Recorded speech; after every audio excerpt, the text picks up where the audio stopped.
예, 인사드리겠습니다. 안녕하십니까? 예, 이산교회에서 교제하고 있는 안영채 형제입니다. 먼저 좀 양해의 말씀을 좀 드릴 게 있는데요.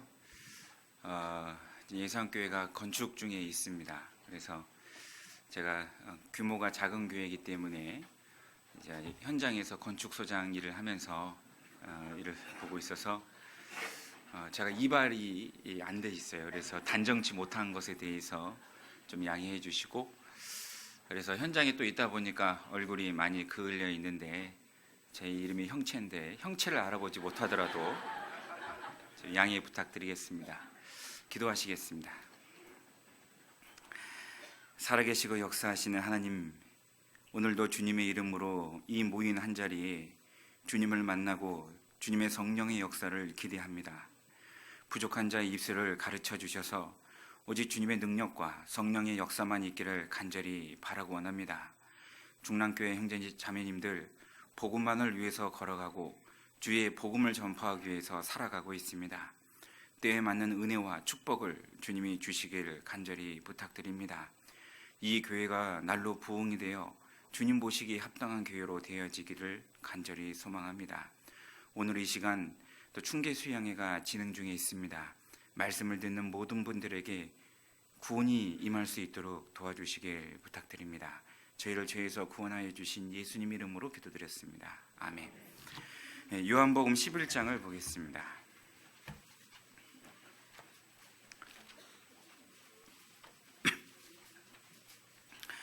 요한복음 11장 40절 말씀입니다.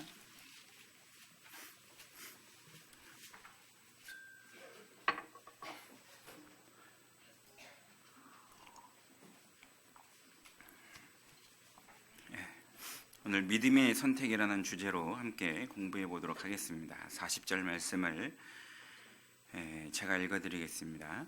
예수께서 가라사대 내 말이 네가 믿으면 밑줄을 쳐볼까요? 하나님의 영광을 보리라. 40절 말씀을 같이 읽어보겠습니다. 예수께서 가라사대 내 말이 네가 믿으면 하나님의 영광을 보리라 하지 아니하느냐 하신대. 오늘은 이제 믿음의 선택에 대한 주제로 이렇게 말씀드릴까 하는데요. 죄송합니다. 오늘은 그러니까 제가 담임 목사 그 예산교회 설교하는 버릇이 있어서 처음 왔는데, 우리가 이 세상에 살아가면서 이성적인 선택, 상식적인 선택이라고 얘기할 수 있겠습니다. 그 다음에 오직 하나님의 말씀에 의지해서 선택하는 믿음의 선택이 있습니다. 상식적인 선택은 자연적인 거라고 얘기할 수 있고, 믿음의 선택은 초자연적이라 이렇게 얘기할 수 있을 겁니다. 예를 들어서 쉽게 얘기한다면 우리 여리고성을 점령했을 때 그 당시에 하나님께서 믿음의 내용을 어떻게 주셨죠? 7바퀴를 돌고 마지막 날 나팔을 불어서 그러면은 성이 무너진다고 이렇게 말씀해 주셨습니다. 상식적으로 생각하면 이해가 안 되는 거예요. 상식적인 전쟁의 방식은 사다리를 놓고 타고 올라간다든지 그 성벽을 부순다든지, 이것이 전쟁의 상식적인 방법입니다. 그런데 하나님은 군중을 모아놓고 성 주위를 7일 동안 돌게 하고 마지막 날 나팔을 불면 하나님이 그 성을 무너지게 한다고 합니다. 이것을 이성적인 상식, 이성적인 사고력으로 이해하려고 하면 하나님이 우리에게 요구한 내용을 받아들일 수가 없습니다. 그런데 믿음의 선택을 하면 하나님께서 역사하심으로 그 여리고성이 무너지게 되죠. 그러나 상식적인 선택을 하면 책임은 본인이 져야 되는 거예요. 우리의 능력은 한계가 있습니다. 믿음의 선택을 우리가 오늘 배움으로 말미암아 우리 삶 주위에 상식적인 선택, 믿음의 선택이 있는데, 마땅히 그리스도인은 그 그리스도인의 인격은 바로 믿음의 선택을 하며 살아가야 된다는 것을 이 시간을 통해서 배워봤으면 좋겠습니다. 23절을 한번 보겠습니다. 예수께서 가라사대 네 오라비가 다시 살리라. 마리아에게 죽은 나사로가 다시 살 것을 얘기를 합니다. 34절 가라사대 그를 어디 두었느냐 가로되 주여 와서 보옵소서 하니 예수께서 눈물을 흘리시더라. 이에 유대인들이 말하되 보라 그를 어떻게 사랑하였는가 하며 그중 어떤 이는 말하되 소경의 눈을 뜨게 한 이 사람이 그 사람은 죽지 않게 할 수 없었더냐 하더라. 이에 예수께서 다시 속으로 통분히 여기시며 무덤에 가시니 무덤이 구리라 돌로 막혔거늘 예수께서 가라사대 돌을 옮겨 놓으라 하시니 그 죽은 자의 눈이 마르다가 가로되 같이 읽겠습니다. 주여 죽은 지가 사흘이 되었음에 벌써 냄새가 나나이다. 이미 죽은 지 3일이 넘었습니다. 마르다는 지금 상식적인 얘기를 하고 있죠. 하나님 앞에, 예수님 앞에 주님 죽은 지 3일이 넘어서 이미 썩는 냄새가 나는데 그 돌문 열어봤자 의미 없습니다. 마르다는 예수님의 능력, 하나님의 능력을 모르고 지극히 상식적인 얘기를 하고 있습니다.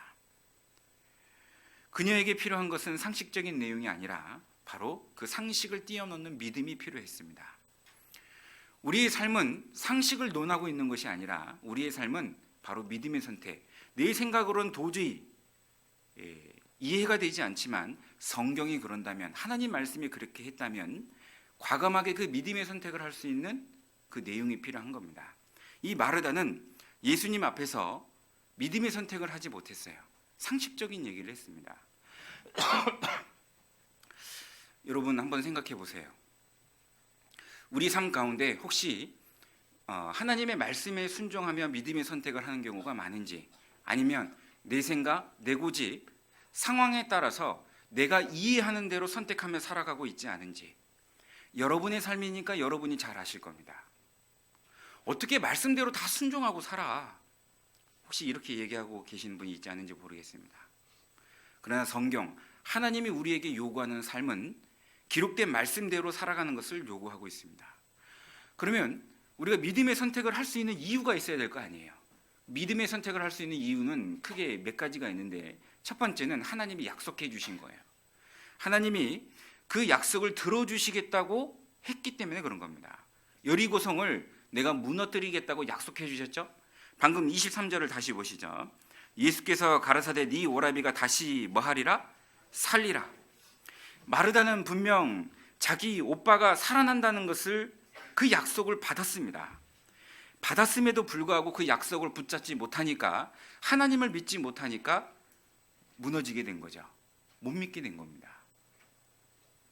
창세기 24장 여기 붙잡고요. 창세기 24장을 보겠습니다. 우리가 믿음의 선택을 할 수 있는 이유는 하나님의 약속을 근거로 하고 있습니다. 창세기 24장 63절입니다.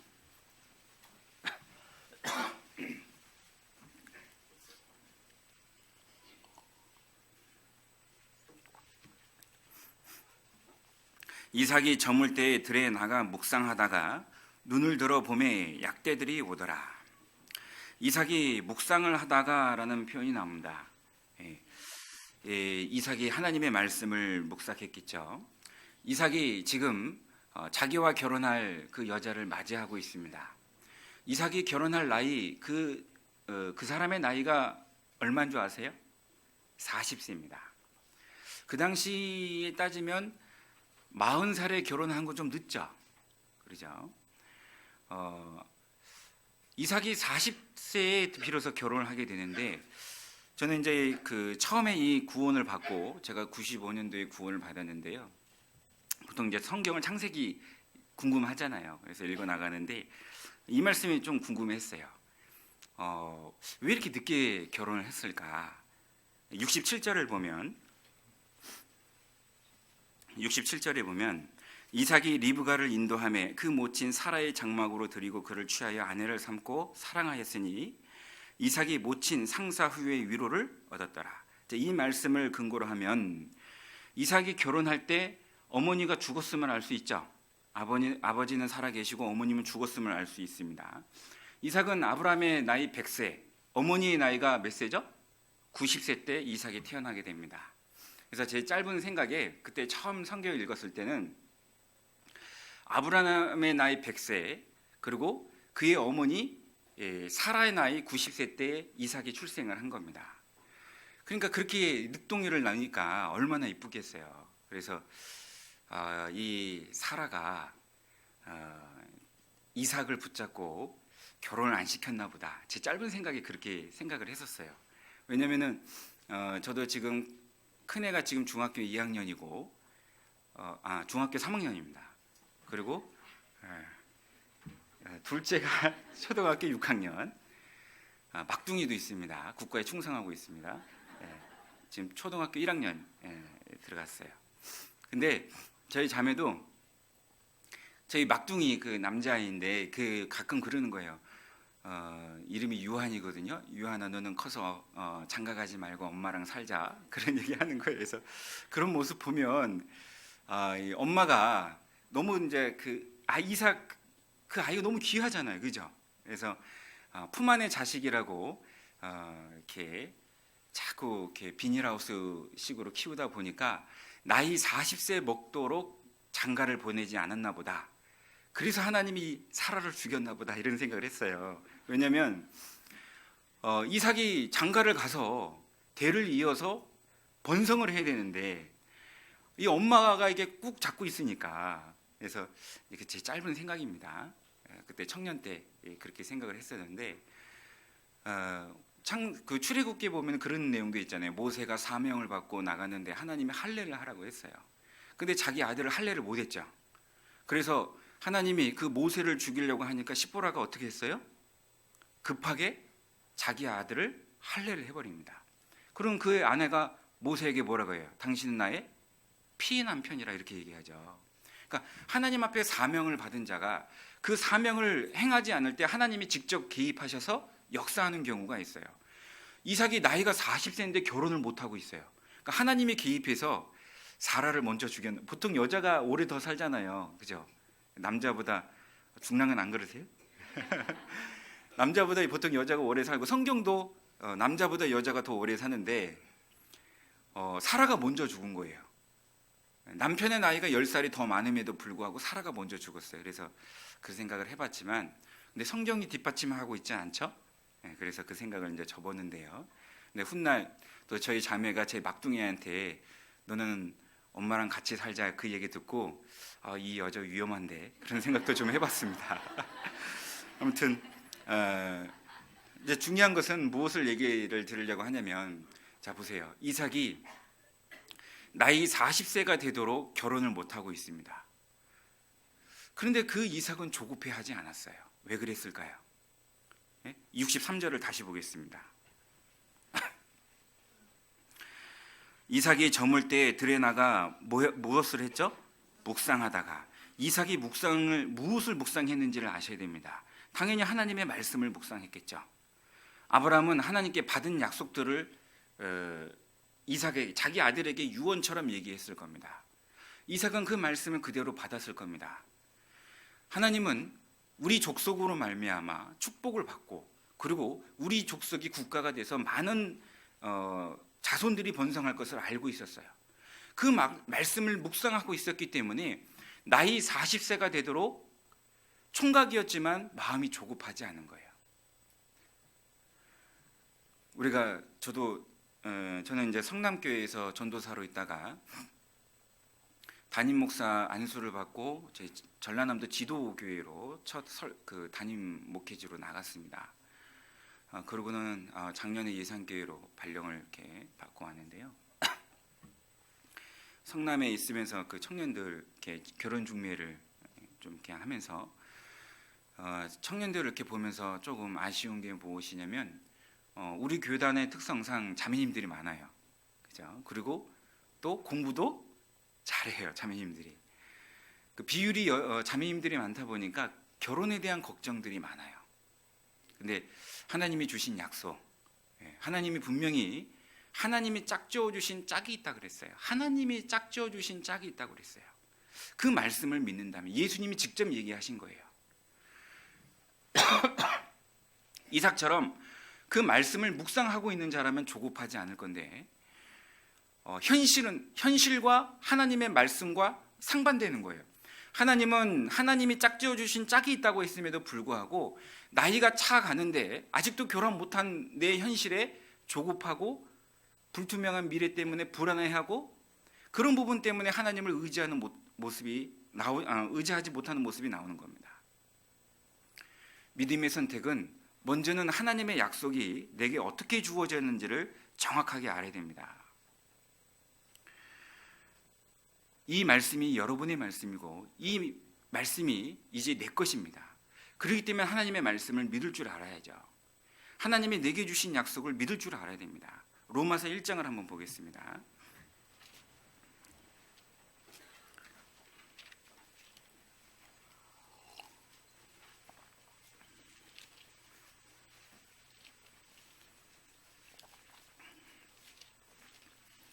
로마서 1장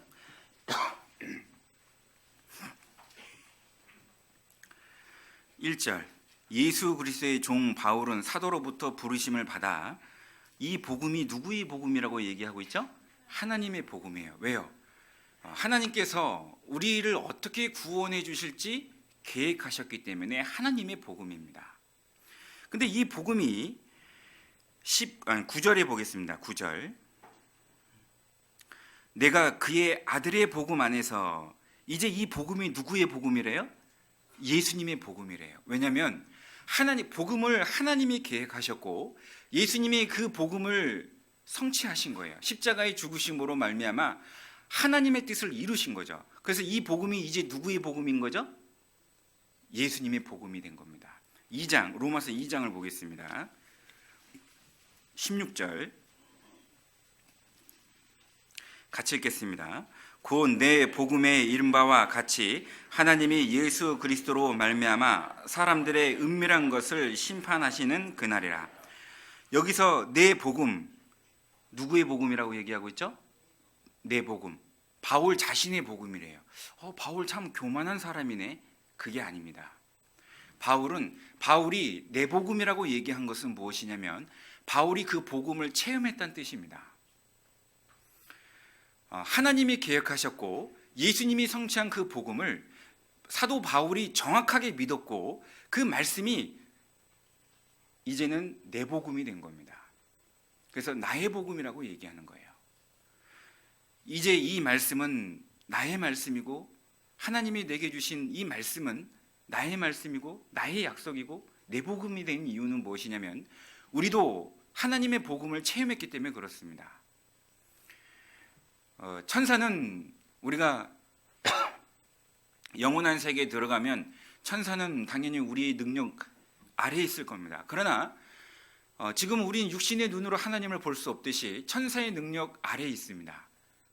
우리 육신을 갖고 있는 우리는 천사가 우리보다 능력이 더 많다는 뜻이죠. 그러면 복음을 전하는 것을 생각해 보면 능력이 작은 사람보다는 능력이 많은 천사를 통해서 복음 전하는 게 더 쉽지 않을까요?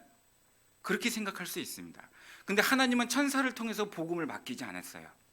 부족하고 연약하고 정말 말씀 한번 듣자고 얘기하면 그 사람이 나한테 뭐라고 얘기할까? 핍박할 것을 생각하고 이렇게 연약한 존재인 나에게 이 복음을 부탁하셨습니다. 왜 그랬을까요? 우리는 복음을 체험했기 때문에 그렇습니다. 저는 종갓집 종손으로 태어나서 어렸을 때부터 하나님을 믿을 수 있는 그런 사람이 아니었습니다. 근데 제가 고3 때 친구가 죽는 모습을 목격하고 그때 나도 죽을 수 있다는 걸 알았어요. 어린 나이지만 사람은 죽는다는 걸 알았어요. 신이 있어서 내 생사화복, 삶과 죽음을 주관하고 있다는 걸 알았어요. 왜냐하면 실은 그 친구의 죽음이 제 죽음이 될 수도 있었거든요. 저도 벼랑 끝에 서 있었고 그거를 저도 압니다. 누군가 실수로 밀어버리면 영원한 지옥에 떨어진다는 걸 저도 알고 있었어요. 그러는 고3 때 그 친구의 죽음 앞에 장례를 치르고 하나님께 기도를 했죠. 정말 믿기 싫은 하나님, 당신이 정말 살아계십니까? 한번 알려주십시오. 그러고는 제가 이렇게 성경 강연회를 통해서 말씀을 듣고 구원을 받았습니다. 저는 제 삶 가운데 여러 번 가치관이 바뀌었는데요. 그 중에 제가 이제 교회 처음 들어왔을 때는 이런 가치관을 가졌죠. 내가 구원을 받아서 천국에 갈 수 있듯이 이제는 내 아버지, 내 어머니가 구원받고 천국에 가야 되기 때문에 나는 교회를 절대로 떠날 수 없다. 그래서 교회에서 교사를 하라고 하면 교사를 하고, 청소를 하라면 청소를 하고 그랬어요. 주 예수를 믿으라. 그리하면 너와 내 집이 구원을 얻으리라. 그 말씀에 의지해서 살았습니다. 근데 그렇게 신앙생활을 하다가 교사를 하다가 처음에는 내가 어떻게 아이들을 가르쳐요? 막 그러잖아요. 근데 조금 시간이 지나면 어떻게 돼요? 습관이 되고 어느덧 교만이 올라요. 선생님들 간에 갈등이 일어나고 트러블이 올라옵니다. 대학생 때 일인데요. 정말 그 어리석은 시절이죠. 그때 한 교사 선생님하고의 갈등 때문에 나 교회 안 나가. 그래서 일주일을 빠진 적이 있어요. 근데 제가 일주일 빠지고 나서 하나님 앞에 이렇게 생각하는 중에 어떤 생각을 했냐면, 내가 이 교회를 뭐 때문에 들어왔지? 그 생각을 해보게 됐어요. 저를 전도하신 분은 학교 선배하고 동창입니다. 고등학교 동창인데요. 제가 그분들 때문에 교회 들어온 게 아니에요. 물론 그분들이 저를 전도했지만 제가 그분들 때문에 이 교회에 들어온 게 아닙니다. 제가 가만히 생각해 보니까 제가 이 교회에 들어온 이유는 간단해요. 저는 예수님 때문에 교회에 들어왔어요. 저도 예수님을 만났어요. 세상에서 방황하고 있다가 인생의 목적이 무엇인지 모르고 무엇을 위해서 살아가야 되는지 그 이유를 모르고 저는 중학교 1학년 때부터 인생의 허물을 알았습니다. 굉장히 빨리 왔죠. 그러고 있다가 저도 정말 기가 막히게 하나님의 말씀을 만나게 됐어요.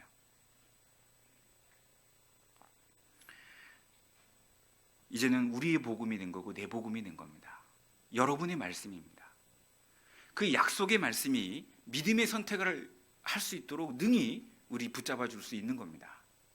그래서 하나님이 짝지어 주신 짝이라는 것을 하나님의 말씀을 믿는다면 우리 교회 안에 아무리 형제가 없다 할지라도 이방 결혼, 밖에서 세상적으로 멋진 남자 눈에 들어오지 않을 겁니다. 안 그래요? 근데 하나님의 약속을 모르기 때문에 믿음의 선택을 못하는 거예요. 우리가 믿음의 선택을 할 수 있는 두 번째 이유가 무엇이냐면, 이거는 잘 생각해 보셔야 됩니다. 책임이 누구에게 있는가를 생각해 보셔야 됩니다. 보세요. 믿음의 선택을 하면, 하나님의 말씀에 의지해서 믿음의 선택을 하면 그 책임은 누가 져줘요? 하나님이 져줘요. 그런데 고지고대로 내 방식대로 내 고집대로 내 생각대로 선택을 하게 되면 그 책임은 누가 져야 돼요? 본인이 져야 되는 거예요. 그러면은 여러분이 선택해서, 여러분이 상식적으로 선택해서 여러분의 길을 갈 때 여러분이 그 모든 길을 다 감당하실 수 있겠어요? 여러분 잘 생각하셔야 돼요. 저는 믿음의 선택을 하는 이유가 그와 같았어요. 책임은 주님에게 있다. 그걸 알고 나니까 오히려 믿음의 선택이 더 쉬웠어요. 제가 구원을 받고 나서 저는 그렇게 공부하는 게 중요하지 않았어요. 부모님이 구원을 받아야 돼요. 왜냐면 제가 종갓집 종손이니까 저희 어머님과 제 동생은 뭐 쉽게, 제가 큰아들이니까. 근데 아버지가 안 돼요. 아버님이 2단 옆차게 하시고 뭐 삼지창 들고 오시고 뭐 난리도 아니고 호적을 파내 어쩌네. 그래서 제가 뭐 무릎도 꿇어보고 장학금도 갖다 드려보고 다 해봤어요. 안 돼요. 그래서 결국 선택한 게 무엇이었냐면, 저희 아버님이 공무원을 하시다가 그 당시에 공무원은 그렇게 월급이 많지 않잖아요. 지금 뭐 공무원 거기 들어가려고 난리인데, 공무원의 길을 접으시고 사업을 하신 거예요. 서울에서. 저는 고향이 서울입니다. 구로동입니다. 근데 그래서 아버님이 공무원을 원하시니까 내가 공무원을 해야 되겠다. 그래서 다니던 대학을 때려치면은 이거는 이제 덕이 안 될 것 같아서 일단 휴학을 하고 서울에 이제 신림동으로 왔습니다. 고시촌에 공부하러 왔어요. 그래서 제가 하나님께 기도를 했죠. 하나님, 제가 아버지 전도하러 왔습니다. 목적이 뭐죠? 아버지 전도예요. 그러니 주님, 제가 그리스도인이라 주일은 빠질 수 없고 제가 공부해야 되기 때문에 토요일은 못 가요. 청년의 교제 못 갑니다. 제가 이거 공무원 합격해서 아버지 전도 해야 되는데 어떻게 제가 지금 청년회 참석을 누구 생각이에요? 본인 지 생각인 거예요. 그죠? 그래서 제가 이제 조금 힘들 때는 청년회 교제 갔다가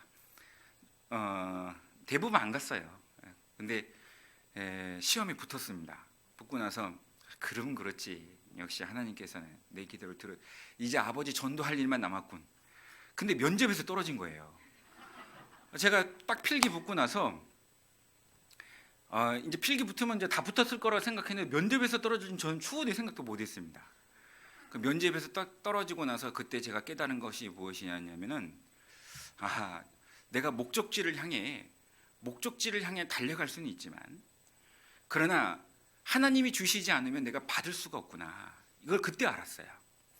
목적지를 향해 달려가니까 가까워지죠. 그죠? 목적지를 걸어놓고 열심히 달려가니까 목적지가 가까이 다가와 보입니다. 그러나 하나님이 그래 여기 있다 하고 네 손에 쥐어지지 않으면 내 것이 될 수 없다는 걸 그때 절실하게 알았어요. 이제 공무원이 되었다 이렇게 생각했는데 면접에서 떨어질지도 어떻게 알았겠어요. 그래서 그때 깨달은 게 무엇이었냐면은 정상적인 신앙생활, 다시 대학을 복학을 하고 직장 생활을 하고 결혼을 하고 지금 중학교 3학년인 그 큰 딸이 있는데 그 아이가 태어났을 때 저희 아버님이 말씀을 듣고 구원을 받았어요. 제가 구원받은 지 9년 만에 구원을 받으셨습니다. 그때 제가 깨달은 1년 동안 공무원 준비하면서 마지막에 깨달은 건 무엇이었냐면 하나님의 말씀대로 내가 선택하고 살아가면 그 뒷감당은 주님이 해주시는구나. 책임은 주님이 져주시는구나. 아무리 어렵고 상식적으로 주님 어떻게 이 일을 말씀대로 이걸 선택하라고 합니까? 예를 들어서입니다. 오해하지 마시고 예를 들어서 갈라디아에서 보면 네가 선을 베풀을 때 믿음의 가정들에게 먼저 하라는 표현이 나옵니다. 예를 들어서 집에 정수기를 하나 놔야 돼요. 근데 우리 교회에 정수기 하시는 분이 있어. 그러면 그 말씀에 의지해서 믿음의 가정들에게 선을 베푸는 게 좋잖아요. 근데 세상 상식은 뭐라 그래요? 야, 아는 사람들이 더 해. 차라리 모르는 사람한테 해. 이게 세상 상식인 거예요. 근데 우리는 말씀에 의지해서 믿음의 가정들에게 먼저 선을 베풀라는 그 말씀을 의지해서 그 자매님 또는 그 형제님한테 정수기를 놨다고 쳐보죠. 예를 들어서 그 형제 자매님들한테 속았어요. 그때 내가 믿는 사람 아는 사람들이 더 한다고 그냥 모르는 사람한테 할 걸. 그렇게 후회할 필요 없어요. 왜요? 책임은 누가 져주셔요? 하나님이 져주셔요. 만약 나는 믿음을 선택을 했는데 손해를 봤다면 하나님이 그 손해보는 거 그 이상으로 하나님이 도와주실 겁니다. 안 그러겠습니까? 내 가정을 붙잡든지 내 자녀를 믿음의 가정으로 붙잡든지 손해는 작지만 더 많은 수익, 더 많은 뜻으로 갚아주실지 어떻게 알아요? 제가 지도교회 교육원 칠 때도 제가 지도교회 교육원 칠 때 한 형제님한테 부탁을 드렸습니다. 형제님, 이 교회가 너무 연약하기 때문에 좀 이렇게 좀 도와달라고 했습니다. 그렇다고 사업한테 손해를 보면 안 되잖아요. 대신에 제가 기도를 해드리고 또 하나님께서 분명 도와주실 거라 제가 기도를 해드리겠습니다. 그리고 그 교회에서 구원받는 사람들을 생각해 주시고 하나님 앞에 받을 상급을 기억해 주셨으면 좋겠습니다. 아니나 다를까 그 지도교회 그 교육원 건축 마치고요. 그분이요 교회 건축하고 나서 사업이 끊이지가 않아요. 교회 일을 하면 봉사도 해야 되고 다른 이방 사업보다는 돈이 좀 적게 들어올 수 있어요. 우리 눈에 보이는 건 그럴 수 있어요. 그러나 하나님이 내 신앙을 더 굳건히 붙잡고 내 가족을 건강으로 붙잡고 내 자녀를 믿음으로 붙잡아 준다면 그것만큼 더 훌륭한 게 어디 있겠어요. 믿음의 선택은 책임이 주님께 있다는 걸 아셔야만 됩니다. 그러면 믿음의 선택은 쉬워집니다. 제가 95년도부터 교회학교 교사를 해왔는데요. 교사를 해오면서 우리 학부모 분들에게도 부탁을 드립니다. 우리 부모들이 돈을 열심히 모아서 훗날 자녀들에게 주죠. 저는 줄 거 없습니다. 근데 여러분 잘 생각해 보세요. 내가 모아서 그 자녀들에게 얼마나 줄 수 있겠어요? 부모가 자녀에게 줄 수 있는 것은 한계가 있어요. 그러나 반드시 가르쳐야 될 신앙이 있어요. 그 아이가 하나님을 의지하도록 가르쳐야 됩니다. 왜냐하면 부모는 자식에게 줄 수 있는 게 한계가 있지만 하나님은 그 자식에게, 내 자식에게 줄 수 있는 게 무한대입니다. 무궁무진합니다. 부모는 한계에 부딪히지만 하나님이 그 자식에게 줄 수 있는 것은 무한대입니다. 그 자식이 믿음의 선택을 할 수 있도록 가르쳐야 되는 거예요. 근데 본인이 그걸 안 해. 예를 들어서 고3입니다. 너 고3이잖아. 1년 동안 교회 나가지 마. 공부해. 그러고는 대학 입학해서 교회제 해도 되잖아. 그게 상식인 거예요. 제가 95년도부터 중고등부 교사를 계속 해왔는데 많은 데이터가 있습니다. 학부형들이 보통 그렇게 얘기하는 학부모님들이 그 자식이 교회에 안 나오고 일요일 날도 공부를 했습니다. 공부를 열심히 했으니까 좋은 대학은 갈 수 있겠죠. 그러면 그 학생이 대학 1학년에 들어가서 신앙생활 잘 할까요? 아니에요. 조금 있으면 팔짱 끼고 다녀요. 항상 근심이 돼요. 이 자식이 항상 근심이 됩니다. 여러분, 부모가 해줄 수 있는 것은 한계가 있어요. 그러나 하나님이 내 자식에게 줄 수 있는 건 무한대입니다. 그러면 이 자식에게 물려줄 최고의 유산은 믿음의 선택입니다. 오직 어떤 어려움이 온다 할지라도 말씀대로 순종하며 말씀대로 살아가고 말씀의 기준에 선택할 수 있도록 가르치는 것, 그것이 최고의 유산입니다.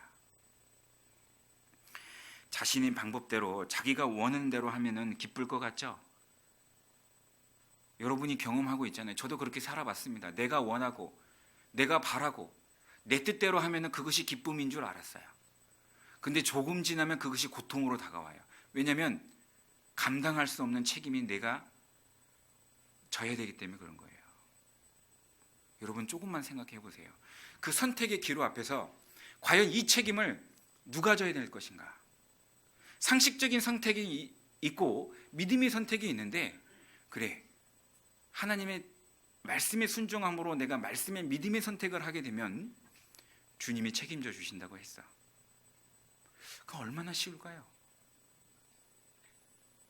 근데 그 생각을 못하는 겁니다. 다니엘서 4장을 보겠습니다.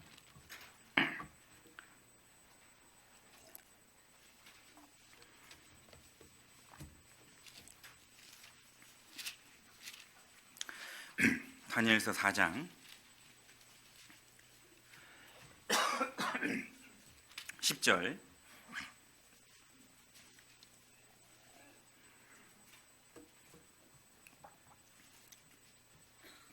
내가 침상에 나의 뇌 속으로 받은 이상이 이러하니라. 내가 본즉 땅의 중앙에 한 나무가 있는데 그 고가 높더니 그 나무가 자라서 견고하여지고 그 고는 하늘에 닿았으니 땅에서도 보이겠고 그 잎사귀는 아름답고 그 열매는 많아서 만민의 식물이 될 만하고 짐승들이 그 그늘에 있으며 공중에 나는 새는 그 가지에서 깃들이고 무릇 혈기 있는 자가 거기서 식물을 얻더라. 자, 이 내용이 어떤 내용이냐면 느부갓네살의 왕의 말년 통치 기간에 받은 꿈입니다. 하나님께서 느부갓네살 왕이 다니엘의 전도로 느부갓네살 왕이 하나님을 믿게 됐죠. 이방인이지만 다니엘의 전도로 그 왕이 하나님을 믿게 됩니다. 그래서 느부갓네살 왕이 누리는 그 영화가 얼마나 큰지를 설명하고 있는데, 한 9절에 보면 10절에 보면 내 침상에서 나의 내 속에서 받은 이상에 이러하니 땅 중앙에서 한 나무가 있어요. 저 여기 보실까요? 땅 중앙에 한 나무가 아주 높은 나무가 있는데 잎사귀도 풍성하고 열매도 많아요. 그러면서 그 잎사귀의 그늘에서 쉬는 짐승들도 있고 그 열매를 통해서 먹는 짐승들도 있고 새들이 거기에 깃들고, 즉 느부갓네살 왕이 하나님께 순종함으로 말미암아 자기만 은혜를 받는 것이 아니라 느부갓네살 왕을 통해서 여러 사람들이 은혜 받을 것이 얘기되고 있죠. 나 한 사람의 순종으로 말미암아 누리는 복이 많습니다. 내가 하나님 앞에 순종하면 자식들이 잘 될 것이라는 예언이 성경에 있죠. 내가 하나님 앞에 불순종하면 하나님은 요한계시록에 보면 그 자식을 죽이리라는 예언도 있습니다. 말씀도 있습니다. 내가 하나님 앞에 내가 순종했는데 내 가정이 편안하고 하나님이 은혜 아래 두십니다. 저는 개인적으로만 생각했어요. 물론 저는 하나님의 은혜로만 살아간다는 걸 믿었습니다. 구원받고 나서 지금까지 제가 받은 모든 것은 하나님의 은혜로만 받은 것을 제가 믿습니다. 제가 구원받을 당시 벼랑 끝에 서 있다가 친구의 죽음 앞에서 구원받았다고 했죠. 저는 그게 너무나도 감사가 되는 거예요. 왜냐하면 오늘 밤이라도 내 호흡을 걷어갈 수 있는 것이 하나님이란 걸 알아요. 교만해지지 말자. 오늘 밤이라도 죽을 수 있는 게 너다. 죽음 앞에서 그 죽음의 벼랑 끝에서 서본 경험이 있어서 저는 하나님 앞에 정말 감사가 돼요. 하나님의 오늘이라도 은혜를 끊을 수 있다는 걸 믿습니다. 그런데 저는 그 은혜가 저 개인적으로만 국한시킨 거죠. 근데 이 다니엘서 4장을 보면 그게 아니라는 걸 알았어요. 한 사람이 하나님 앞에 순종하면 그 사람으로 말미암아 은혜를 함께 받는 사람들이 굉장히 많아요. 그러니까 하나님 앞에 교만하시면 안 되죠. 이 왕이 결국은 하나님 앞에 교만해서 29절을 보겠습니다.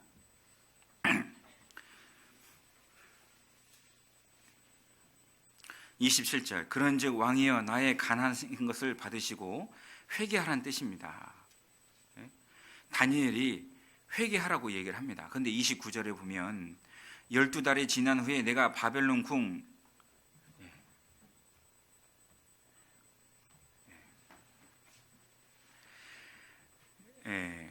지붕에서 거닐세 30절 나의 왕이 말하여 가로되 이 큰 바벨론은 내가 능력과 권세로 뭐 했죠? 건설하여 나의 도성을 삼고 이것으로 내 위엄의 영광을 나타낸 것이 아니냐. 이 느부갓네살 왕이 교만해진 겁니다. 그래서 어떻게 됐습니까? 32절 네가 사람에게서 쫓겨나서 들짐승과 함께 거하며 소처럼 풀을 먹을 것이요. 이와 같이 몇 년? 7년을 정신병자 들면서 삽니다. 자, 여러분은 누구 손 아래 있습니까? 여러분 믿는다면서요. 예수 그리스도를 믿음으로 나도 새 사람을 입었다면서요. 내 이름은 그리스도인이고 주님에게 속한 사람이라고 말씀하신다면서요. 그런데 삶의 방식을 보면 말씀은 온데건데 없고 자기 방식, 자기 뜻, 자기 계획 그것은 성경이고요. 어떻게 성경 말씀대로만 살아요? 그러면 여러분이 모든 걸 책임지셔야 되는 거예요. 여러분이 모든 걸 감당하셔야 되는 거예요.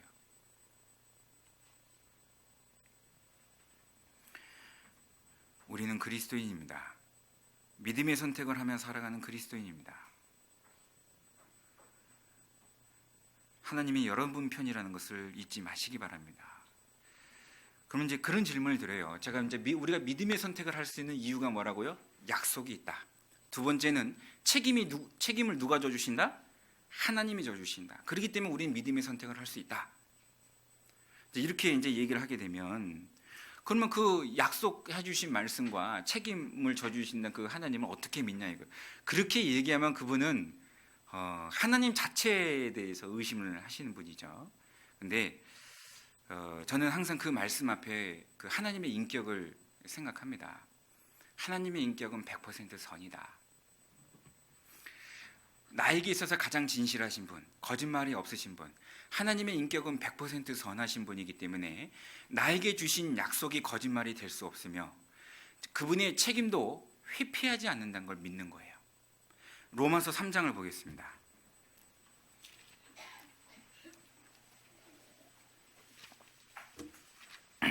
로마서 3장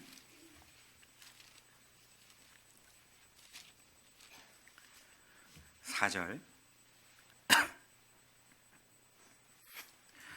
그럴 수 없느니라. 사람은 다 뭐 되죠? 거짓되되 오직 하나님은 참되시다 할지어다. 우리가 왜 구원의 의심을 할까? 하나님의 인격을 제대로 알지 못하기 때문에 그런 겁니다. 왜 하나님의 약속을 의심을 할까? 왜 하나님의 능력을 의심할까? 하나님의 인격은 100% 선이라는 걸 모르기 때문에 그렇습니다. 여러분, 믿음은 이와 같은 겁니다. 지나가는 사람이 10만 원만 빌려달래요. 여러분, 빌려줄 수 있어요? 왜요? 나는 그가 누구인지 몰라요. 그게 믿음인 거예요. 근데 어머니가 10만 원 빌려달래요. 빌려줘요, 안 빌려줘요? 빨리 얘기해야 돼요. 그 부모님 옆에 계시면. 빌려줘요, 안 빌려줘요? 빌려줘요. 누구인지를 아는 거예요. 여러분, 믿음은 내가 믿고자 하는 대상자가 있고 그 대상자의 인격을 내가 올바로 알 때 믿음은 온전해지는 거예요. 하나님의 인격은 100% 선입니다. 사람은 다 거짓되대. 그래서 이 세상에 진리는 없어요. 하나님만 선이신 거예요. 제가 작년 학예수행회 때 중고등부 상담을 하면서 감사가 됐던 것은 무엇이냐면 학생들이 상담을 하려고 5열 정도로 그 좁은 복도에서 줄 서 있는 거예요. 근데 전도인이 어떻게 그걸 쉬고 있어요? 그걸 보고 줄 서 있는데. 근데 그것보다도 상담하러 딱 앉았는데 우리 형제자매님들이 상담 내용들이 뭐냐면, 목사님, 제가 교회에 나와야 되는 걸 아는데 친구들한테 왕따 당할까 봐 교제에 빠지고 친구들이 모임에 간다고, 이거 어떻게 했으면 좋겠냐고 이렇게 물어보는 상담이 많았어요. 그럼 그만큼 본인의 내적 갈등이 있었다는 거죠. 제가 그래서 이 말씀을 가지고 공부를 했습니다. 우리 형제, 우리 자매가 꼭 알아야 될 것이 있다. 정말 선하신 분이 누군지를 알아야 된다. 누가 정말 내 편인지를 알아야 된다. 왕따 당할까 봐 내가 다가간 그 친구가 그러면 나한테 거짓말하지 않고 욕하지 않고 항상 선하게만 대해야 되냐? 아니죠. 친한 친구라고 다가가는데 뒤에서 호박씨 까요. 하나님은 호박씨 깔까 안 깔까요? 그거 잘 하셔야 돼요. 여러분, 쉽지만 거기에는 정말 진리가 담겨 있는 거예요. 사람들은 악의를 가지고 나한테 접근해요. 그렇죠? 근데 하나님은 악의를 가지고 나한테 접근한 적이 있을까요, 없을까요? 없어요. 그럼 누가 나에게 있어서 가장 진실하신 분인지 여러분 판단하셔야 돼요. 그 친구들은 네 뒤에서 욕을 하고 또 거짓말도 하고 너를 멸시하고 조롱하지만 하나님은 너한테 그러디? 안 그런다는 거예요. 그걸 아셔야 되는 거예요. 이 세상 모든 사람이 나를 조롱한다 할지라도 하나님은 여러분을 조롱하지 않습니다. 여러분, 그거 아셔야 됩니다. 하나님의 인격은 100% 선입니다. 변하지 않는 하나님, 항상 일정하시고 항상 나를 사랑하시는 하나님. 그것을 망각하니까 하나님의 약속도, 하나님이 책임져 주신다는 말씀도 잊어버리는 거예요. 제가 고려대학교 모 교수의 그 강의를 청강한 적이 있었습니다. 인생은 피라미드다, 이렇게 얘기를 합니다. 전국에서 1등하는 고등학생들이 서울대 갔어요. 그러면 서울대 가도 1등은 몇 명? 한 명이라는 거예요. 경쟁이 치열하다는 뜻입니다. 저도 과장으로 있다가 이제 교회 부르심을 받고 들어왔는데요. 재임 때 말단 직원이 있고 대리가 있고 과장이 있고 차장이 있고 부장이 있죠. 근데 말단 직원에서 대리 진급은 쉬워요. 그냥 진급합니다. 근데 대리에서 과장 진급은, 과장은 첫 간부거든요. 그래서 과장 진급은 대리보다는 문이 좁아요. 경쟁이 치열합니다. 근데 제가 원치 않은 얘기도 들었어요. 제가 과장 진급하면서 그때 주위의 동기들이 저를 헌담하고 저는 그런 적이 없는데 이간질하고, 제가 그런 일을 벌인 적이 없는데 그 일을 꾸미고, 저는 알아요. 우리는 그런 사회에 살고 있어요. 내가 살아남기 위해서 다른 사람을 죽여야만 하는 그런 비참한 사회에 우리는 살고 있어요. 내가 먹고 살기 위해서 저 사람을 죽여야만 하는 그런 사회에 우리는 살고 있어요. 그렇지만 그 세상 사람들은 나한테 그렇게 대하지만 하나님은 그렇게 나한테 대하지 않는다는 겁니다. 오직 선하신 분은 한 분, 하나님뿐입니다. 그분을 기억하십시오. 그분을 모르니까, 100% 선하신 그 하나님을 모르시니까 믿음의 선택을 할 수가 없는 겁니다. 3장 4절 다시 보겠습니다. 그럴 수 없느니라. 사람은 다 뭐 되죠? 거짓됩니다. 오직 하나님은 참되십니다. 여러분, 누구에게 기대해야 됩니까? 하나님입니다. 마태복음 19장에 넘어가면은 이런 얘기가 나옵니다. 어떻게 하면 천국에 영생을 얻을 수 있습니까? 한 종교인이 물어보게 되죠. 그 종교인은 누가복음에 동일한 내용이 나오는데 한 길가 복판에 예수님께 무릎을 꿇어 물어보기도 합니다. 율법을 지켜서 천국 갈 줄 아는 그 친구에게 예수님은 뭐라 그러죠? 그것이 아니라고 얘기합니다. 예수님은 왜 선한 것을 나에게 묻느냐? 선하신 분은 오직 한 분이라고 얘기하십니다. 이 세상에 100% 선하신 분은 오직 한 분, 내가 믿는 하나님입니다. 우리는 그래서 믿었어요.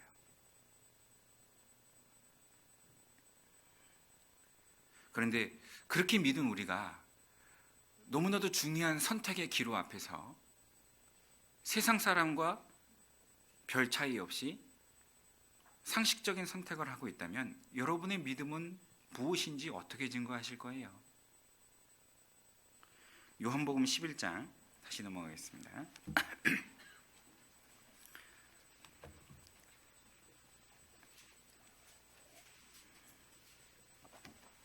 40절. 예수께서 가라사대 내 말이 네가 뭐하면 믿으면 하나님의 영광을 보리라. 네가 믿으면, 네가 믿음의 선택을 하면 하나님의 영광, 하나님의 능력을 체험하리라. 여러분의 하나님입니다. 내가 하는 것은 믿음의 선택 어렵지 않죠? 아무리 바쁜 일이 있어도 하나님의 말씀 앞으로 이 시간에 믿음의 선택을 하고 이 자리에 앉았다면 그 모든 일은 주님이 다 감당해 주실 겁니다. 저는 이미 그 공무원 시험 준비 때 그걸 알았다고 했죠. 주님이 주셔야 내 것이 된다는 걸 알았어요. 직장도 그랬어요. 제가 직장에 들어갔을 때 안사원이 이제 들어왔다고 이제 회식을 했습니다.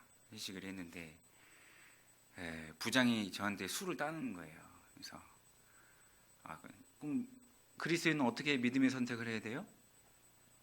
제가 믿는 사람이라 못 먹습니다. 당연히 믿음의 선택은 그거죠.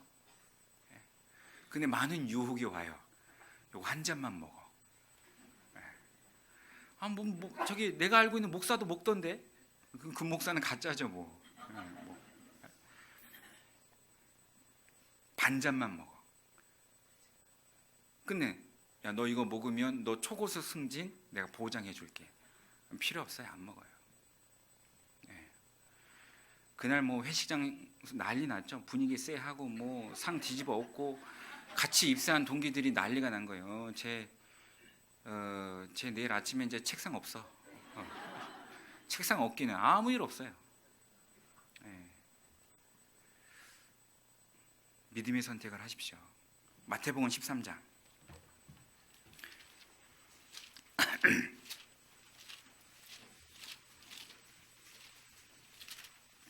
58절.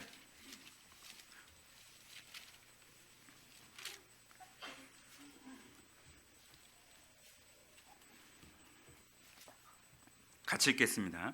저희의 믿지 않음을 인하여 거기서 많은 능력을 행치 누구 손에요? 본인 손에요. 내가 믿지 않았기 때문에 하나님의 능력을 못 보는 겁니다. 네가 믿으면 하나님의 영광을 보리라. 마가복음 9장입니다. 마가복음 9장 23절입니다.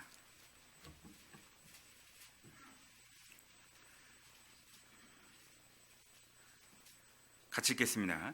예수께서 이르시되 할 수 있거든이 무슨 말이냐? 믿는 자에게는 능치 못할 일이 없느니라 하시니. 저는 이 처음에 성경을 읽을 때 이 말이 너무 부담감이 다가왔죠. 누구나 다 그럴 겁니다. 그러나 믿음의 선택, 나는 할 수 없지만 하나님의 말씀에 순종함으로 믿음의 행위를 한다면 그 뒷감당은 주님이 해주시는구나. 그걸 안다면 23절 말씀이 이제 내 말씀이 될 거예요. 근데 이 말씀은 방금 읽으면서도 믿는 자에게는 능치 못할 일이 없느니라, 이 말씀을 소설책 읽듯이 나와 관계없는 말씀으로 쳐다보고 있다면 그분은 여전히 하나님을 신뢰하지 못하고 자기 방식대로 자기 생각으로 살아가는 사람입니다. 요한복음 14장입니다. 요한복음 4장을 보겠습니다. 요한복음 4장 10절입니다.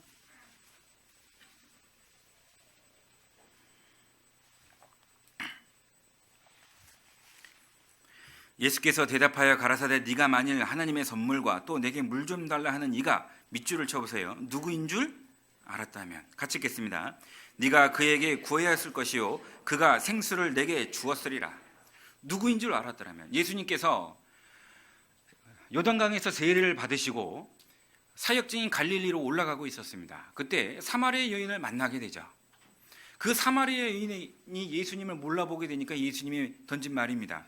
네 앞에 있는 이가 누구인 줄 알았더라면 너는 나에게 구하였을 것이고 나는 너에게 주었을 것이다. 예수님 물 위를 걸으셨습니다. 중력의 법칙을 깼죠. 예수님 오병이의 기적을 일으켰습니다. 물고기 2마리와 보리떡 5개로 5,000명을 먹이셨습니다. 질량 보존의 법칙을 깼습니다. 그와 같은 일이 가능한 이유가 무엇이죠? 만드신 분이 그분인 거예요. 깰 수 있는 분도 그분인 거예요.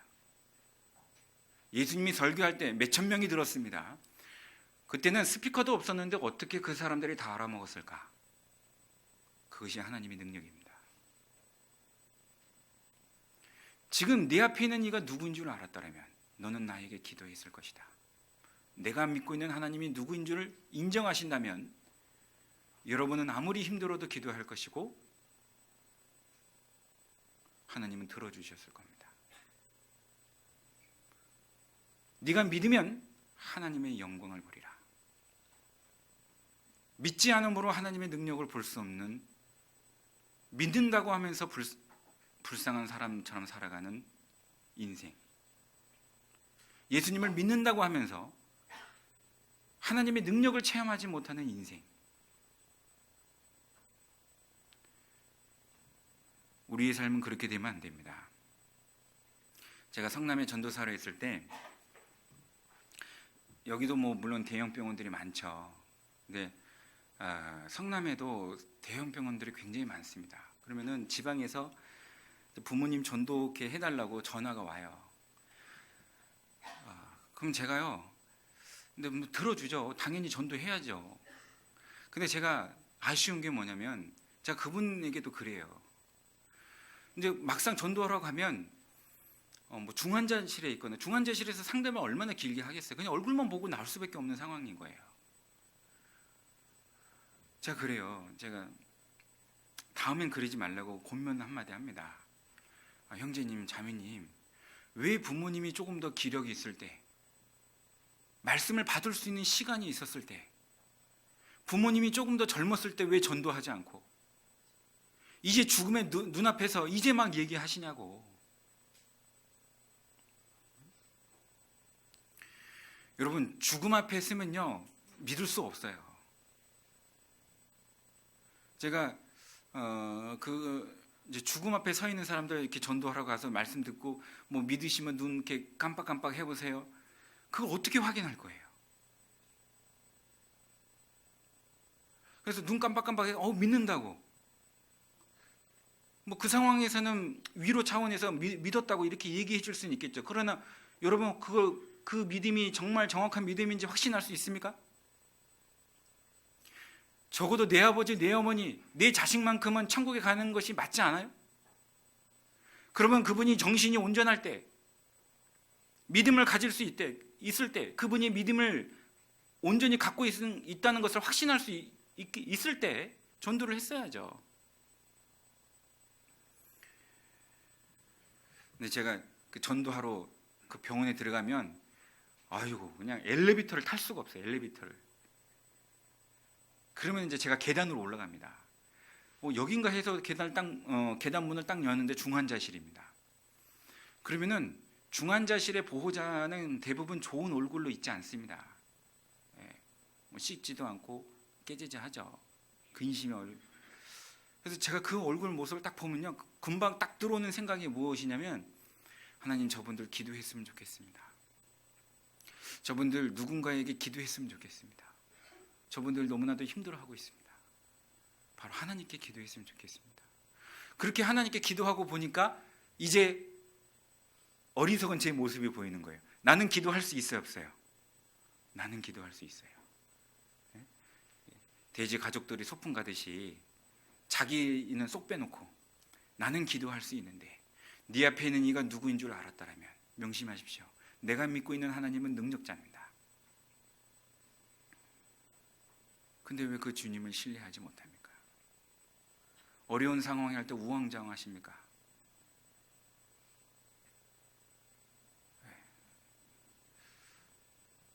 기도하세요. 10절, 예수께서 대답하여 가라사대 네가 만일 하나님의 선물과 또 내게 물 좀 달라 하는 이가 누구인 줄 알았다라면 네가 그에게 구하였을 것이고 그가 생수를 내게 주었으리라. 여러분이 구하지 않는 이유는 간단합니다. 누구인 줄 알았다라면 하나님을 신뢰하지 않는, 100% 선하신 하나님을 바라보지 않는,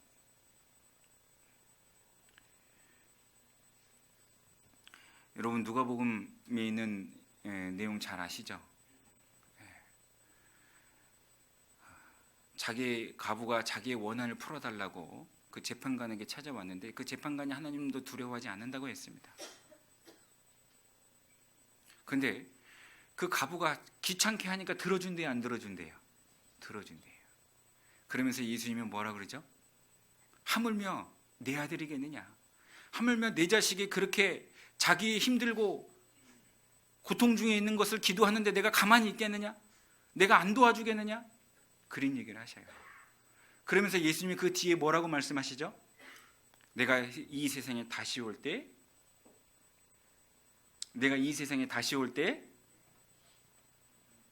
믿음을 보겠느냐? 무슨 뜻입니까?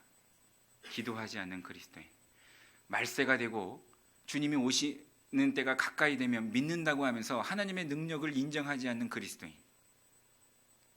이 과부는 자기의 원한을 풀어달라고 간절하게 호소를 하는데 하나님은 그렇게 호소하면 무조건 들어주신다고 했어요. 어려운 일이 왔음에도 불구하고 기도하지 않는 그리스도인. 말세가 되면 그런 사람들이 많이 있을 것이다. 내가 이 세상에 다시 올 때에 믿음을 보겠느냐? 기도하지 않는 그리스도인. 교회는 열심히 나오는데 기도하지 않아요. 기도할 내용이 있는데요. 하루에 딱 3번 밥 먹을 때.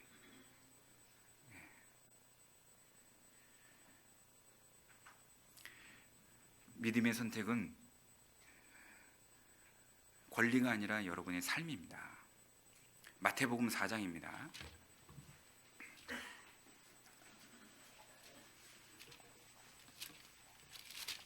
2절.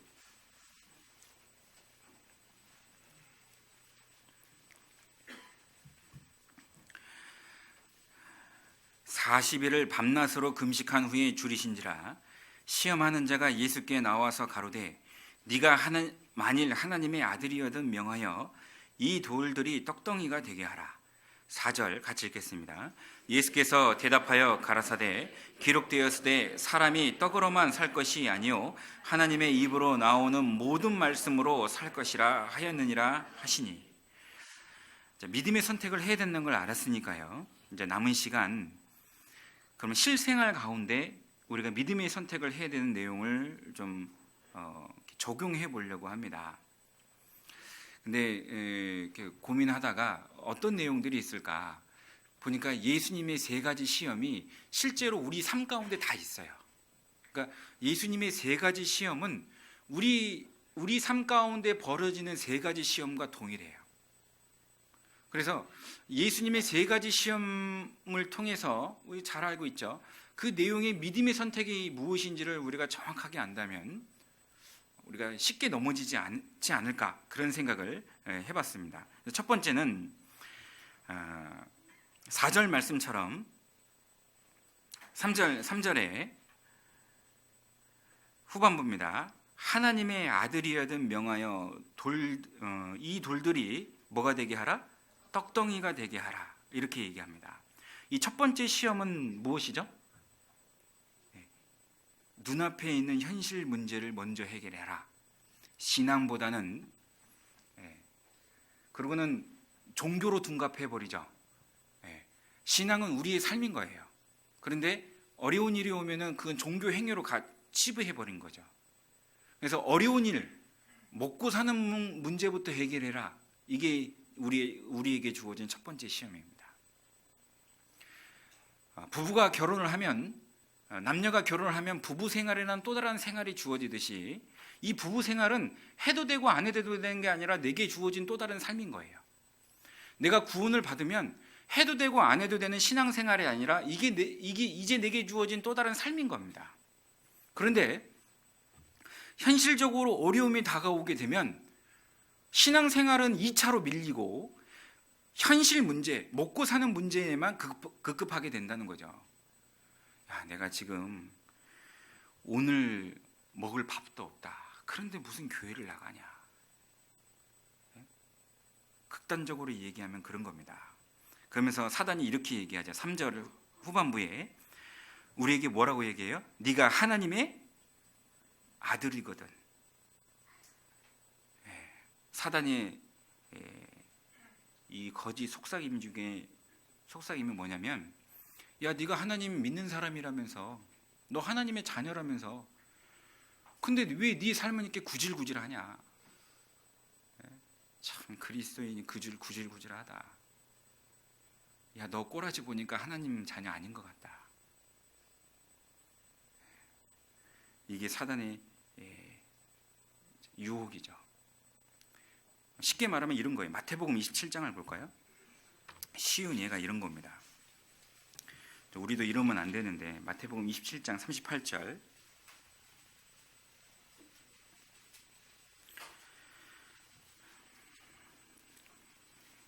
(40절) 가로되 성전을 헐고 사흘에 짓는 자여 네가 만일 하나님의 아들이여거든 자기를 구원하고 십자가에서 내려오라 하며. 같은 표현이죠. 41절 그와 같이 대제사장들도 서기관들과 장로들과 함께 희롱하여 가로되. 42절 저가 남은 구원하였으되 자기는 구원할 수 없도다. 같이 읽겠습니다. 저가 이스라엘의 왕으로다. 지금 십자가에서 내려올지어다. 그러면 우리가 믿음의 선택을 하지 못하고 헷갈리고 하는 기복신앙이 무엇이냐면 십자가에 내려오라. 그러면 내가 믿겠노라. 기복신앙이죠. 내가 교회에 나가서 하나님 내 자식 좋은 대학 가고 내가 교회에 나가서 회사 일이 잘 풀리고 내가 교회에 나가서 건강이 허락하면 신앙생활 잘할게요. 십자가에서 내려오라. 그리하면 믿겠노라. 요거 헷갈리시면 안 돼요. 사단이 그렇게 우리에게 요구하셔요. 네가 하나님의 아들이여거든 이 돌들을 떡덩이가 되게 해라. 주님, 제가 신앙생활 이렇게 하니까 주님 채워주세요. 물론 온전한 신앙생활하고 하나님을 믿는 구석이 있고 주님께 책임이 있기 때문에 그렇게 의도로 한 것이라면, 물어본 것이라면 뭐 관계는 없겠어요. 그런데 내가 신앙생활 잘한 이유는 주님이 먼저 해주시면 제가 할게요. 이렇게 얘기하는 것은 그분은 잘못 배운 겁니다. 기적을 보이라. 십자가에서 내려오라. 그러면 믿겠노라. 교회에서 무엇을 주면 내가 교회 생활을 하겠다고 얘기하는 건 그것은 신앙을 잘못 배운 겁니다. 내가 이 교회에 여러분, 저도 그렇지만 여러분들도 마찬가지일 겁니다. 여러분 이 교회 왜 있어요? 저는 아까도 얘기했지만 예수님 때문에 이 교회에 있어요. 저는 이 교회에 복음이 떠나면 저는 이 교회에 있을 이유가 없어요. 저는 이 교회에 존재하는 목적은 예수님 때문에 제가 여기 있어요. 그분이 내게 생명을 주셨어요. 지금도 은혜로 보살펴 주셔요. 그래서 교회에 있어요. 다른 이유 아니에요. 그런데 교회가 나한테 해준 게 뭐가 있냐고? 여러분에게 생명 주셨잖아요. 지금도 은혜로 보살피고 있잖아요. 주님이 나에게 해주신 게 뭐가 있냐고? 기적을 보이라. 십자가에서 내려오라. 내가 교회를 다니면서 단번에 직장에 딱 붙고 내가 원하는 시기에 딱 결혼하고 그럼 제가 교회 생활 열심히 할게요. 가짜입니다. 우리는 믿음은 그런 게 아니에요. 다니엘서 3장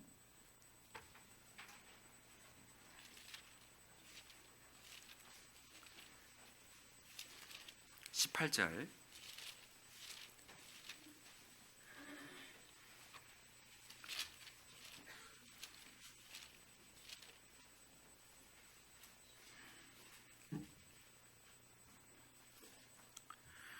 이 말씀을 잘 아시죠? 같이 읽어볼까요? 그리 아니하실지라도 왕이여 우리가 왕의 신들을 섬기지 아니하고 왕의 세우신 금신상에 절하지도 아니할 줄을 아옵소서. 그리 아니하실지라도 이게 신앙인 거예요. 이 다니엘의 세 친구는 극렬히 타는 풀무불 가운데 서 있습니다. 그들은 주님이 건져주실 것을 믿고 있습니다. 그러나 건져주지 아니하실지라도 주님을 배반하지 아니하는 게 신앙인 겁니다. 신앙은 기복신앙이 아닙니다. 신앙은 하나님이 어떠한 상황, 어떠한 결과를 주더라도 하나님의 인격은 100% 선이기 때문에 믿는 거예요. 하나님의 인격이 100% 선이란 걸 믿으면 징계도 받을 수 있어요. 하나님은 아기를 가지고 나를 때린 게 아니란 걸 믿기 때문에 그래요. 저도 세 아이를 키우지만 감정이 복받쳐서 아이를 때릴 때도 있어요. 제가 부인하지 못합니다. 그러나 하나님의 인격은 100% 선입니다. 그가 나에게 징계하셨다면 그분의 인격은 100% 선이기 때문에 그 징계를 받을 수 있습니다. 왜요? 하나님은 조금도 악의를 가지고 나를 때리지 않으셔요.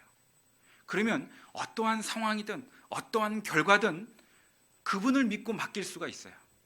그리 아니하실지라도 그게 신앙인 겁니다. 여러분, 기복신앙은 주님이 해주시면 제가 교회 나오고 교회 나가도 달라진 게 없대요.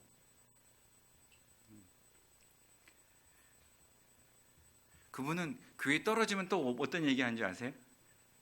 제가 직접 들었어요. 그분은 교회 떨어지고 나서 제가 직접 들은 거 아니고 제 3자를 통해서 들었는데 교회 안 나가도 별일 없대요. 알곡 가운데 가라지가 있습니다. 믿는 척 하시면 안 됩니다. 내가 정말 하나님을 믿는다면 오늘 믿음의 선택에 대해서 분명히 인정이 됩니다. 내 삶은 항상 말씀대로 살아가야 돼.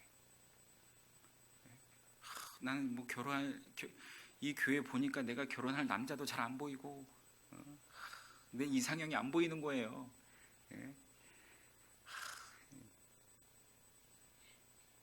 그러시면 안 됩니다.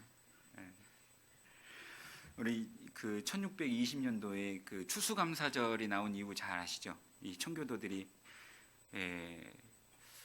이제 뉴 잉글랜드에 정착을 하기까지 많은 어려움들이 있었어요. 오는 가운데 배를 타고 오는 가운데 그 배 안에서 질병으로 많은 사람들이 죽고, 근데 뉴 잉글랜드에 도착하면서 포기하지 않고 씨를 뿌려서 첫 수확을 거둔 거예요. 그러면서 그들이 하나님께 기도를 드리고 감사를 드렸어요. 많은 사람들이 질병으로 죽고 어려웠지만 감사를 드렸어요. 그게 신앙이라는 겁니다.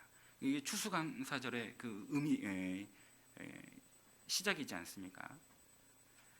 여러분, 우리 신앙은 내가 육체가 강해서 그 육체로 시험을 극복하는 게 아니라, 우리는 연약하지만 나보다 강하신 그 주님께서 극복해 주시는 것을 믿고 살아가는 게 신앙인 거예요. 우리는 육체의 한계에 항상 부딪히잖아요. 저도 그래요. 지금 건축소장으로 하고 이렇게 일을 이렇게 한다고 했잖아요. 그러면요, 막 어려운 일이 막 부딪혀요. 그러면은 다음에는 안 하고 싶다.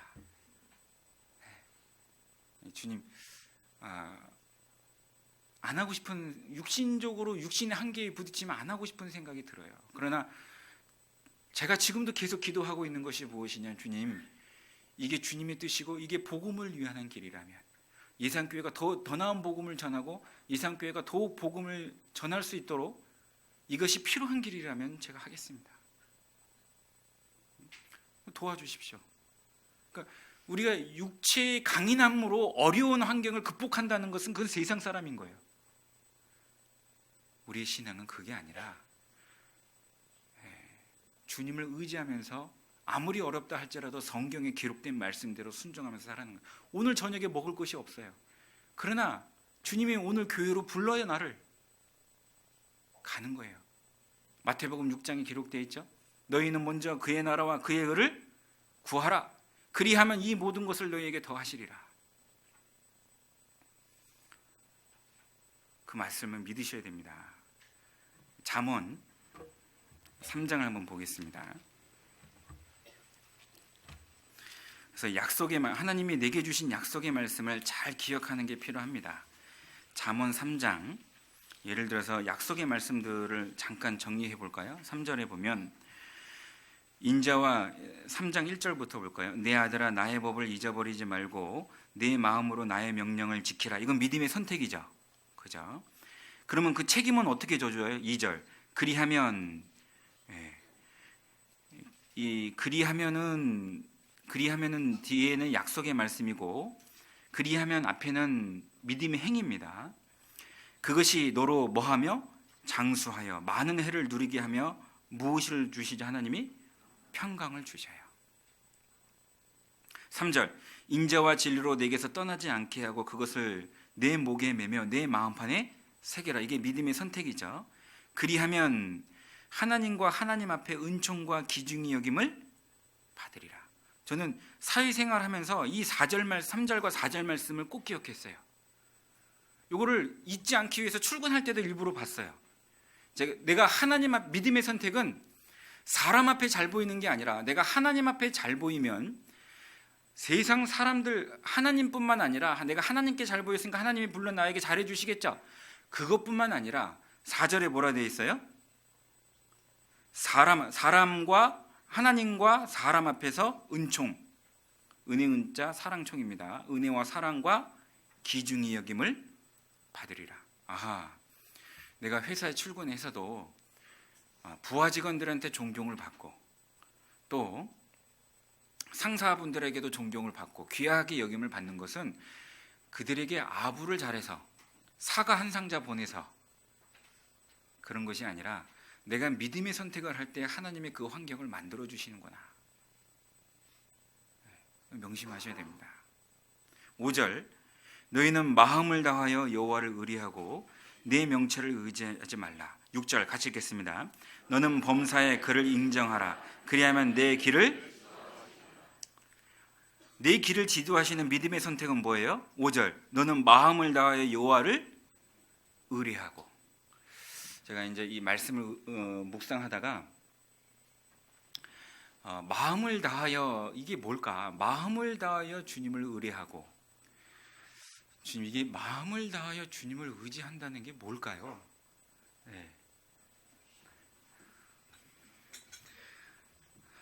10분 남았는데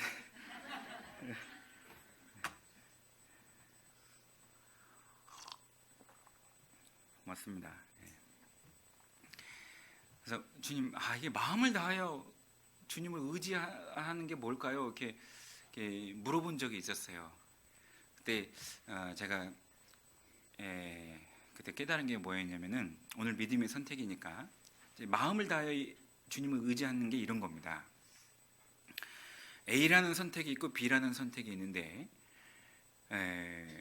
이제 잘 몰라서 기도하고 또 말씀에 있는 가운데 잘 선택을 몰라서 이제 전도인을 찾아가서 이런 상황에서 어떻게 해야 됩니까? 라고 물어볼 수 있겠죠. 그래서 전도인이 이렇게 지시를 했다면, 혹 전도인이 잘못 지시해도 하나님이 그 뒷감당은 하나님이 책임져 주십니다. 그러니까 전도인이 지시할 때는 하나님이 지시해 주신 걸 알고 그 믿음을 가지고 가셔야 되는 거예요. 아니, 전도인도 사람인데 잘못 판단을, 그거는 전도인 보고 간 거예요. 저에게는 아무런 능력이 없습니다. 저는 항상 그렇게 생각합니다. 저는 하나님의 말씀을 대변했을 뿐이지 저에게는 아무런 능력이 없어요. 그래서 저도 상담할 때는 정말 성경적으로 상담해 주려고 노력을 하는데요. 아무튼 전도인이 B라는 선택을 하라고 했어요. 그러면은 B라는 선택을 하고 나서 A라는 선택을 하지 못하는 후회를 하면 안 돼. 이게 마음을 다하여 주님을 의지하는 거예요.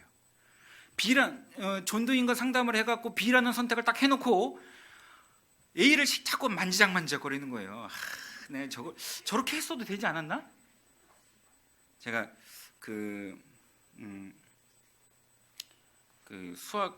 저는 수학 선생님 꿈이라서 수학 교육학과를 합격을 하고 전자학과를 합격을 했었어요. 근데 저희 아버님이 가정 형편이 그때 안 좋았어요.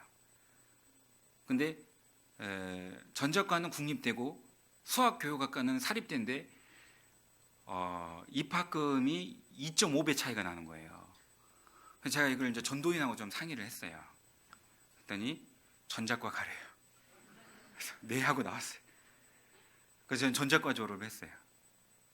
근데 제가 단 한 번도 내가 수학 선생님 했으면 어땠을까 그렇게 후회해 본 적은 없어요. 저는 하나님이 알려줬다고 믿어요.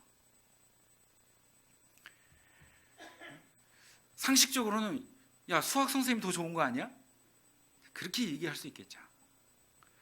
마음을 다하여 주님을 의지한다는 것은 믿음의 선택을 하고 나서 다른 선택에 대해서 후회한다든지, 이걸 했었으면 어땠을까, 그런 여운을 남겨두지 마세요. 그것이 바로 5절 말씀 다시 보면, 너는 마음을 다하여 여호와를 의뢰하는 겁니다. 7절 스스로 지혜롭게 여기지 말지어다. 여호와를 경외하며 악을 떠날지어다. 이게 믿음의 선택입니다. 8절 같이 읽겠습니다. 이것이 내 몸에 양약이 되어 내 골수로 윤택하게 하리라. 이 양약은 좋은 약입니다. 믿음의 선택을 하게 되면 하나님이 어떻게 책임져 주신대요? 우리 몸까지 건강하게 해주신다는 거예요. 아무리 좋은 약 드셔보세요. 오늘 한 끼 라면을 먹는다 할지라도 물을 포도주로 바꾸신 그 예수님을 믿으세요. 오늘 한 끼 라면을 먹어서 좋은 영양소가 없다 할지라도 물을 포도주로 만드신 그 하나님, 내가 정말 주님을 섬기고 주님을 사랑하고 주님을 위해서 걸어가는데 조금 오늘 좀 궁핍해요. 그러나 그 라면을 정말 소고기를 먹는 것보다 더 좋은 영양가로 바꾸실 분이 누구예요? 네, 주님인 거예요. 그걸 믿으셔야 돼요. 그게 바로 믿음의 내용입니다. 그래서 약속을 잘 기억하셔야 돼요. 믿음의 선택은 저도 항상 흔들릴 수 있었지만 흔들리지 않았던 것 중에 하나가 바로 하나님의 약속의 말씀이에요. 잘 정리할 필요성이 있어요. 약속의 말씀을. 아브라함이 가졌던 약속의 말씀이 몇 가지 안 되죠. 그죠? 이삭이 가졌던 약속의 말씀도 몇 가지 안 돼요. 그러나 그들도 하나님의 약속을 믿고 흔들리지 않았어요. 하나님이 우리에게 주신 약속의 말씀은요, 여기에 굉장히 무궁무진합니다. 주 예수를 믿으라. 내가 믿음의 행위를 온전히 지킨다면 너와 내 집이 구원을 얻으리라. 내 부모님이 반드시 구원을 받구나. 믿음의 행위를 지키려고 하고 노력하는 그 행위는 약속의 말씀을 기억하셔야 돼요. 너희는 먼저 그의 나라와 그의 의를 구하라. 먼저 우선순위를 말합니다. 사람이 떡으로만 살 것이 아니요, 먹지 말라는 얘기가 아니에요. 하나님은 먹으라고 했습니다. 그러나 우선순위를 말하는 겁니다. 먼저는 주님 편에서 쓰셔야 돼요. 그게 믿음의 선택입니다. 아무리 어려워도. 예수님은 제자들을 부를 때 네 부모보다, 네 자식보다 나를 더 사랑한다면 합당하지 않다고 얘기했습니다. 우선순위를 모르고 그 말씀을 들으면 예수님의 말씀이 지나치다고 얘기할 수 있습니다. 예수님의 말씀은 네 부모를 모르고 네 자식을 멸시하라는 얘기가 아닙니다. 우선순위는 하나님이라는 것을 얘기하고 있는 겁니다. 먼저는 그의 나라와 그의 의를 구하라. 그것이 먼저입니다. 그러면 여러분의 삶은 윤택해질 겁니다. 어떤 자식도, 어떤 부모도 자기 자식이 구질구질하게 거지처럼 사는 걸 원치 않아요. 마태복음 4장 두 번째 시험이 있죠. 첫 번째 시험은 육신적으로 어려운 환경이 왔을 때 아무리 근다 할지라도 하나님의 약속을 말씀을 믿고 믿음의 선택을 하기를 바랍니다. 두 번째 어떤 시험이 있죠? 5절을 보겠습니다. 이에 마귀가 예수를 거룩한 성으로 데려가다가 성전 꼭대기에 세우고 가로되 네가 만일 하나님의 아들이었거든 뛰어내리라. 기록하였으되 저가 너를 위하여 그 사자들을 명하시리니 저희가 손으로 너희를 받들어 발이 돌에 부딪히지 않게 하리로다 하였느니라. 두 번째 시험은 뭐예요? 교회 다니면서 희생의 길, 헌신의 길 이런 거 하지 말고 세상의 영웅이 되라는 얘기죠. 예수님이 뛰어내렸는데 하나님의 말씀처럼 예수님이 몸 하나도 다치지 않고 딱 착지를 했어요. 그러면 영웅이 돼버리죠. 비슷한 표현이 요한복음에 나옵니다. 오병이의 기적을 일으키고 엄청나게 놀라운 기적이잖아요. 그 기적을 보고 군중들이 누굴 쫓아다녀요? 예수님을 쫓아다녀요. 그래서 예수님이 그 군중을 피해서 바다를 건너 다른 편에 와 있는데 이미 와 있는 거예요. 근데 예수님이 꼭 집어서 얘기합니다. 떡을 먹고 배부른 용고라고 얘기합니다. 예수님을 찾아온 목적이 영생을 얻으려고 찾아온 목적이 아니라 기적을 보고 찾아온 거예요. 예수님이 만약에 그 시험에서 높은 곳에서 뛰어내렸는데 아무것도 다치지 않았다면 이제 세상의 영웅이 됩니다. 희생의 길보다는 그러죠. 육신적으로 어려운 일보다는 세상에서 잘 나가고, 그런데 그것이 믿음의 선택이 아니라고 주님은 말하고 있습니다. 높이시는 분은 주님인 거예요. 2분 남았는데요. 마지막 말씀 고린도전서 13장. 제가 성격상 시간을 넘기는 사람이 아니라서 고린도전서 13장 5절.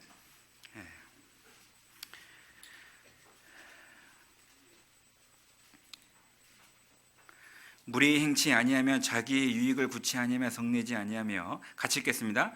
악한 것을 생각지. 그리스도 믿음의 선택은 세상이 아무리 좋아 본다 할지라도 하나님이 노하면 악한 것은 생각지 아니하며, 이게 믿음의 선택인 겁니다. 그 뒤는 이제 공부한 걸로 치고요. 우리 요한복음 11장 정리하고 마치겠습니다. 요한복음 11장 40절. 그 뒤에 또 하나의 시험도 있고 하는데 이제 배운 걸로 하겠습니다. 11장 40절. 같이 읽겠습니다. 예수께서 가라사대 내 말이 네가 믿으면 하나님의 영광을 보리라 하지 아니하였느냐 하신대. 예수님이 그 마르다에게 권면하고 있습니다. 예수님의 권면은 여러분의 권면도 됩니다. 자, 이 말씀을 그냥 들으시면 안 되고 지금 나에게 주신 권면의 말씀으로 받아들이셔야 됩니다. 네가 믿으면 너는 분명 하나님의 능력을 보리라. 지금 나에게 주어진 권면입니다.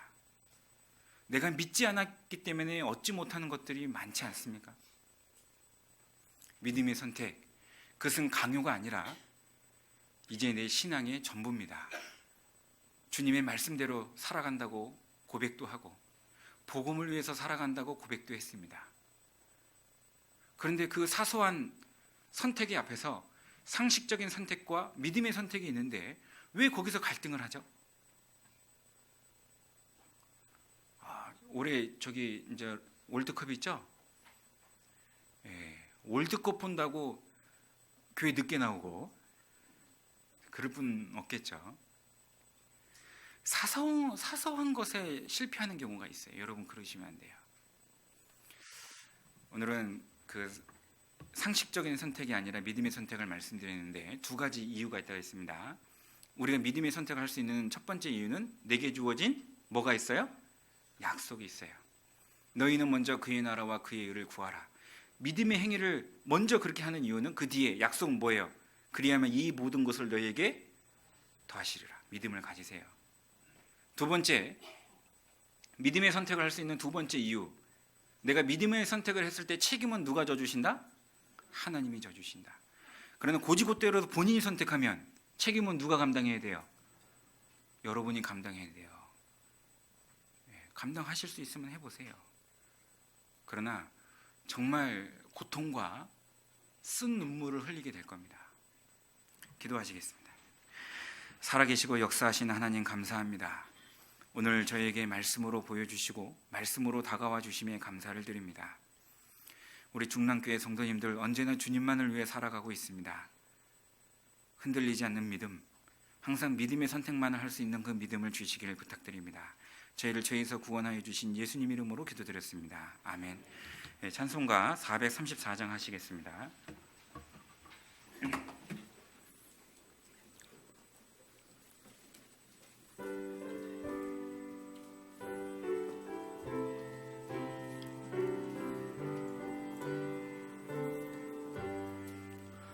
나의 갈 길 다가도록 예수 인도하시니 내 주 안에 있는 긍휼 어찌 의심하리요. 믿음으로 사는 자는 하늘 위로 받겠네. 무슨 일을 만나든지 만사형통하리라.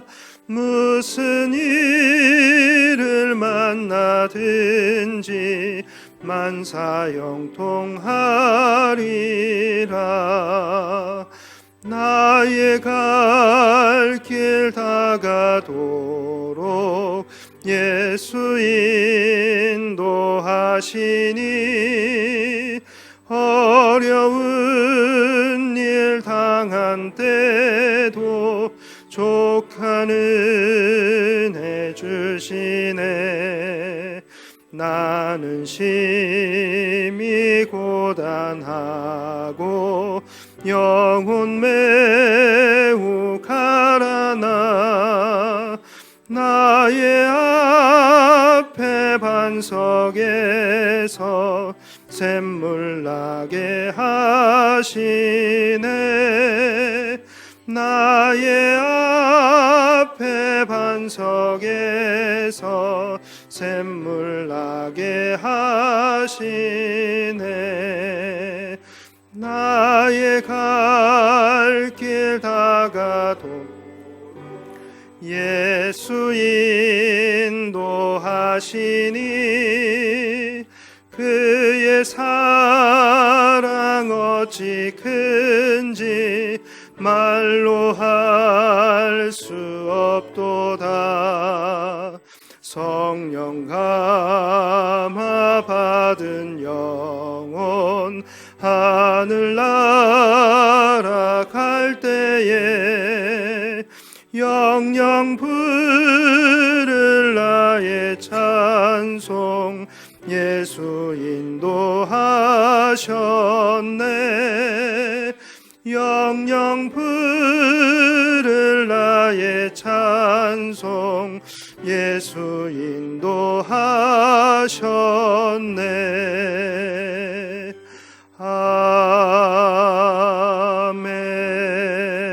아멘. 예, 봉사회장님 강보 있으시겠습니다.